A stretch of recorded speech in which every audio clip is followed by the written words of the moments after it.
Hello everyone, welcome to a new process video today, and this video is part of my Pocket Page Roundup series that I'm doing. It's a YouTube hop for 2021, and we're just a group of scrappers focusing on pocket pages, so that's what you see here. And our theme for this month is bloom, and that can mean lots of different things, but I'm actually choosing to use blooms to scrap about flowers.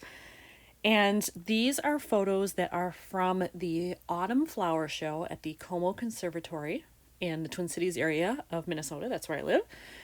And like I said, everybody's kind of doing a different aspect of bloom or whatever it means to them. They're interpreting that in their own way. So if you go to the description area, you're going to find everybody else's links who's participating in this, and their videos may be completely different than mine. And actually, that's what we want. We want to show everybody's themes and diversity in how they look at things. So I'm hoping you'll check those out after you watch mine. As you can see here, I've got my photos placed, and part of that is because I have to be honest and say 2x2 pockets are really hard for me. I love the way they look in other people's albums and the videos that I watch here on YouTube, but I just seem to struggle with putting them together. I don't know what it is, if it's the small space or the square shape or what it is. But what I did was I decided to go out and look at what some other people have done and then cut my photos accordingly. So on this side, I'm left with 3 empty pockets, and then I'm actually doing both sides here. So that's the front, this is the back, and then 3 here as well, but I don't want them to be the same thing on both sides. So I don't want to just repeat elements. Now I will say I'm thinking about doing sequins in one of these pockets. Those obviously will have to be the same both sides because it'll show through. And I love the idea of doing that. I love using my fuse tool with sequins, so I'm all about that. But at least you can see this is what I'm starting with. I do have my fuse tool heating up over here in the event that I do decide to do the sequins. I want to make sure that's ready. And just as a tip, if you've never used one of these, when you heat it, you need to heat it about 15 to 20 minutes. That's going to get you the best seal because you need it to be hot enough. So if you want to try this on your own, 15 to 20 minutes at least. So I thought it might be helpful to show what's actually on the other side of this. This is the companion page, if you will. Now, I don't feel like these have to match exactly. I actually do have a 4x6 piece of this left because this was 6x12, then it became 6x8, so I do have a little left. I could cut that down and use it as a background here somewhere, but again, I don't know that I want to repeat that kind of thing. So I think I'm looking more for maybe offset colors like this yellowy gold that I've used here. I like the idea of finding something in that color and using it in this pocket. If I did that, my sequins would probably have to go here. I don't know that I really want them on the bottom edge. Yeah, and you know what, come to think of it, I don't want them up here either. So if I do it, it's going to have to be this pocket. When I do small pockets like this, I like to use scraps. I don't want to cut into a brand new piece of paper if I can help it, for only needing a 2x2 square.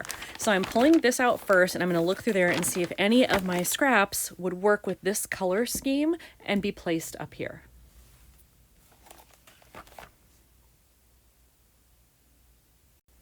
All right, I have found 3 pieces of scraps here that I really like. This one is probably the most obvious. It's pretty plain, but it matches the color, and it's a nice mix between a little bit of this slightly lighter yellow and then the pumpkin, so it's in between that yellow and orange, which I like. So I have that. Then I have this one, which is a little more ombre kind of, or it has more of a graduated look to it. I do like that because then it gives it a nice subtle pattern, but it's not in your face. This one, however, that pattern is in your face. You can't miss it. But I kind of dig it. So I'm not sure if I could get away with using that or not. These, I think, are supposed to be suns or something. I don't know, but I think I could get away with making them feel like it's flowers because look at that design and look at that. I think I'm going to give this one a whirl. And this is 6x6. And I can't remember if I got this in a paper pad or where it's from, but I think what I'm going to do, since it's 6x6, is I can just cut off at 2 inches, and it'll still leave me with a 4x6 if I want to use it for a card at some point, so that's perfect. And then I can just take this strip and cut it in 2x2x2. If I don't use the extras, fine, but if I do, great. I was thinking that now that I've cut my squares, I better check both sides. I think it actually would look really good here because there isn't a lot of the yellowy gold color here. It's mostly on this page, which once you flip this, you're only going to see a tiny bit of that. So I think it definitely needs that color on this side. So I'm going to use it in this square for sure.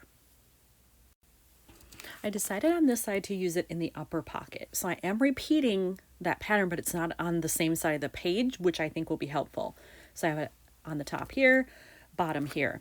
Before I pick out the last 2 squares, I think I need to pick out my sequins because that's probably going to determine what I use down here, because I'm not sure, do I need to work in more green? I've got a lot of purple. I don't think I need to work in too much more of that, but maybe white because I've got this and some showing over here. So I think sequins have to be next.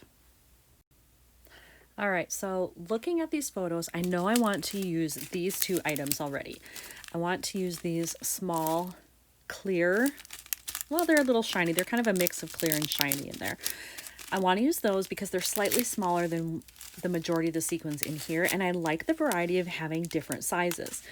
And not only do I love this one because of the color, I mean, it's pretty perfect, but I love it that there are also little stars in there. They're not just round sequins, so it gives it a little bit more visual interest. Now, having those is great, but then I need to work in a little green somewhere. I do actually have these. They are green leaves from Cat Scrappiness. If you've ever gone on her site, you know it's addicting. And if you haven't gone on there, you've been warned. Here is my custom mix so far, and I'm loving the way that looks, but I do think I need this color in there as well. The problem is none of the actual sequins I have are quite that color. They're very bright yellow, like a banana yellow kind of, and that isn't really what I want. However, in my stash, I did find that I have these beads, which are pretty perfect. So I think I'm going to mix a couple of those in there. I can't do a whole lot though, because these will make the pocket bumpier than if I had the flatter sequins. So if you're going to mix beads in there, you certainly can, but you just have to be careful and use them judiciously. All right, there is my final mix, and I like the way that looks with the yellow in there. And so I think this is ready to go in the pocket. I have my sequin mix in there ready to go, but I'm not sure my fuse is quite hot enough yet. So I'm just going to let that sit. And I decided to go into my green scraps while I waited to see if something would match, and I think these 2 are probably my best bet. This is actually a 2x4 piece, so I can cut it in 2 and it would be perfect to fill the pockets. Plus I have this 6x6. This is the other side, definitely doesn't match, but this side might be good. Ta-da! I sealed the pocket with my fuse tool, and that's how it looks. You can see how it shows through both sides. And one thing I find that's interesting about using sequins like this is that how it looks really differs depending on how things are laying in there when you do it. So on this side, you get a kind of a good mix of everything. I feel like when you look at this side, you get a lot more of the yellow view, and then everything else is more spread out. But that's part of what makes it unique every time, and I really love that. A couple of things. When I was looking at this, I decided that I wasn't sure I liked having both this and this be in the pocket on the same side. So I'm going to try switching this photo over here and then putting the other piece of paper here. And if I like it, I'll probably do the same thing on the other side because I have the same problem I have here and here. I decided to go into my gray phrases here and just find something that might work in all the spaces because there is gray stonework here, which helps. And you can kind of see that peeking through here and a little bit here, and gray will act as a neutral. So I've picked out these 5 phrases. I really only need 4 unless I want to double up somehow, but I'll just play around on both sides and see what fits best in which spots. All right, I have filled all the pockets. I chose all of the sentiments that I wanted. So I went with wonderful here, and I went with my favorite here. I love the way the colors work with that. And on this side, I did a little bit of shuffling with the photos to make all the colors work in the places that I wanted them.